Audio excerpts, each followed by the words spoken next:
We're taught that the global order is built on diplomacy and trade, but there's actually one resource that could bring it all to its knees, and the US has spent a century weaponizing it. Modern life starts to cease without having oil and its byproducts. This is Vijay Prashad. He's a historian and expert in neocolonialism who's written dozens of books to that end. He's made a career out of saying the quiet part out loud, especially when it comes to the high-stakes game of oil politics. Control who gets oil, and now you control their economy, their military, and even their ability to feed their people. It's one of the most powerful tools in international relations. From the 20th century onward, the world has begun to rely on oil. I'm surrounded by plastic, for instance. Plastic is made by petroleum. There are so many byproducts of petroleum. Petroleum was the fuel of our engines, but more usefully for machines in factories, for automobiles and trucks on the road, and of course to run most of our electricity grids and so on. I mean, the reliance upon fossil fuels, carbon-based fuels, is incredible. Vijay is going to help me break down exactly why the US is willing to kill over this resource and the power that comes with it.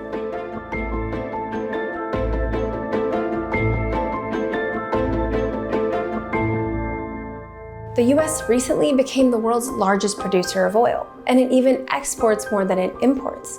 And yet, for decades, the US has spent trillions of dollars and taken hundreds of thousands of lives fighting wars over oil. American power over oil is a funny thing. On one hand, we've got the direct physical control the US has over oil markets using its military power and interventions. On the other is the power it gets from people having to use US dollars to buy that oil. It's kind of a genius system that subsidizes the US economy and it keeps the world in check. If I had a dollar bill in my hand, I would dip it in oil and say it's an oil-backed currency.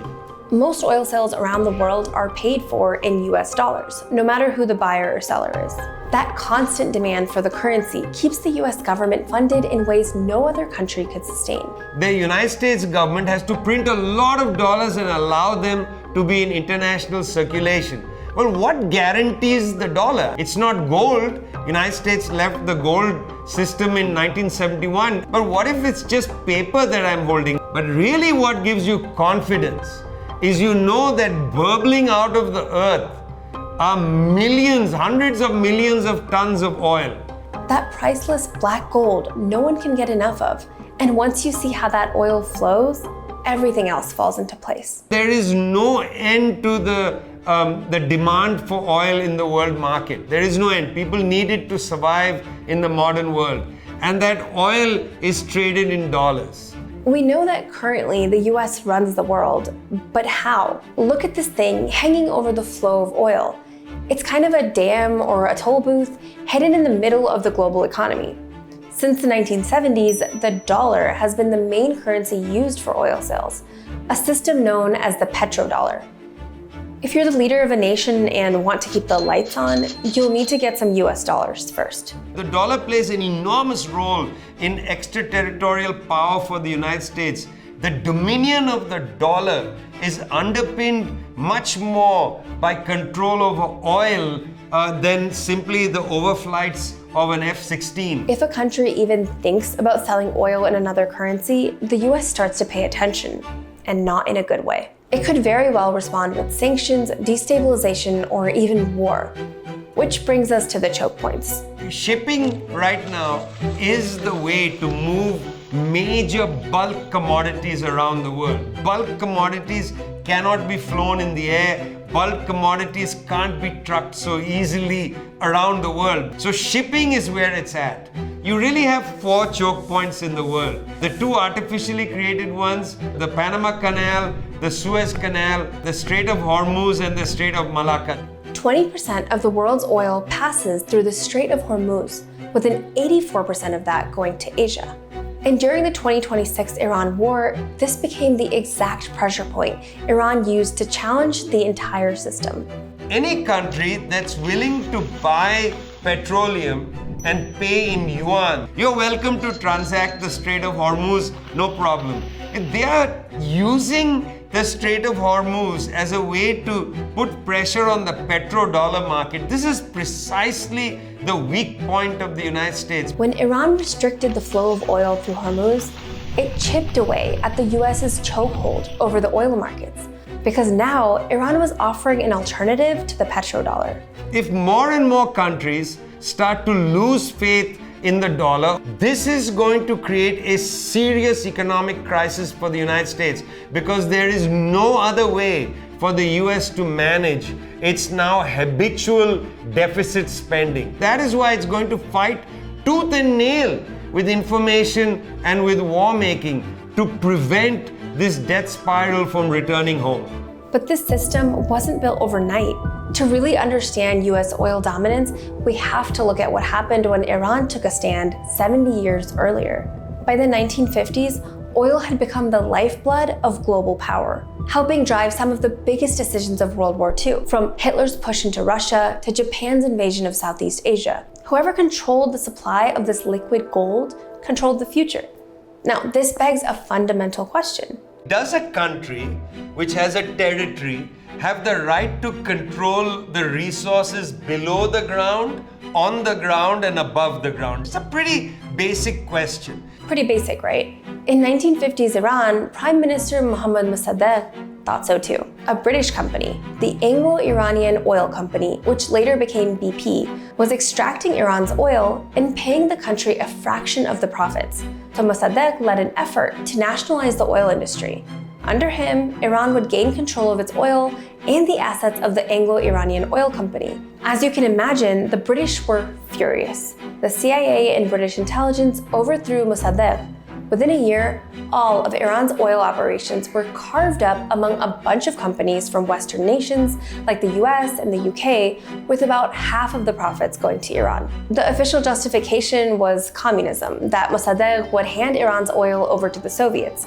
And since fears of communism were the magic key in the 1950s, it worked. The US-backed Shah ruled for the next 26 years. And now the US had a playbook it would use again. Next up was Iraq.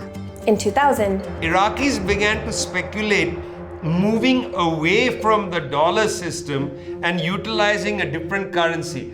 This was, again, unacceptable for the United States. Iraq was already under sanctions following its invasion of Kuwait in 1990, and its oil sales were being tightly controlled. So in theory, selling oil in other currencies shouldn't have been that big of a deal, but the move signaled something bigger. They don't care who you sell the oil to. They care how you sell the oil, the mechanism, and whether you are moving away from the dollar-anchored system, which is so crucial to the US dominion globally. By the way, more than a year before the Iraq War, Vice President Dick Cheney's Energy Task Force had already produced a document mapping Iraq's oil fields and listing by name the foreign companies interested in securing those oil contracts. Then came the invasion. One thing the US made sure to do after invading Iraq was secure and protect the oil ministry building from war-related chaos and looting. And by the time we got to 2026 Venezuela, the US stopped even trying to pretend it was anything else. You cannot continue to have the largest energy reserves in the world under the control of adversaries of the United States. That's a US ambassador to the UN, on the record, saying that only US allies should control Venezuela's oil. And why is the US even involved in Venezuela's business? Well, Venezuela has the world's largest proven oil reserves, over 300 billion barrels. In 1999, in comes Hugo Chavez, starts a debate just like Mohammad Mossadegh in Iran in 1951. Should the oil of Lake Maracaibo and its wealth be for the Venezuelan people or for Chevron? In 2001, Chavez passed a hydrocarbons law that kept more oil revenue inside the country. Eventually, escalating US sanctions and economic warfare snowballed with existing domestic issues, which pushed Venezuela into an all-out humanitarian crisis. That's how US imperialism functions. It goes after countries that are disobedient and doesn't allow them to become an example and to spread a contagion. Ironically, in 2018, Venezuelan President Nicolas Maduro wanted to bypass the limitations imposed by US sanctions, and to do that, he decided to start selling oil outside the dollar system. Again, this was not the result the US was looking for. This meant that it lost even more leverage over Venezuela's massive oil reserves. But even worse, it could encourage other countries to move outside the dollar-dominated system too. So in 2026, the US captured Maduro, took control of Venezuela's oil exports, and backed a more compliant leadership. Chevron is now processing its first shipments of Venezuelan oil since the arrest of Nicolas Maduro. Venezuela's just started to flow? In Venezuela's case, it really was that simple. Take out the top guy and boost the flow of Venezuela's crude oil directly into US refineries instead. For decades, the global order has treated this system like it's a law of nature, as if the dollar is the only thing that could possibly hold the world together. But from Iran to Venezuela, we see that this dominance requires constant reinforcement. Every time a country tries to step outside the world order, the US loses a small piece of the foundation that allows it to run massive deficits and fund a military that circles the globe. It's an essential part of US power. And right now, that power is under more pressure than it's ever been before. There are a few countries in the global south that were never colonized. They were never directly colonized. And the people have a great sense of their history and the continuities of their history, the refusal to be subordinated. Iran is like that. And the United States has been frustrated with the Iranians for a very long time, because the Iranians seem to have this ability to turn around and say, you know, you can say you'll bomb us to the Stone Age, but during the real Stone Age, you were painting your bodies with color and we were already building ceramics. So why is America willing to kill over oil?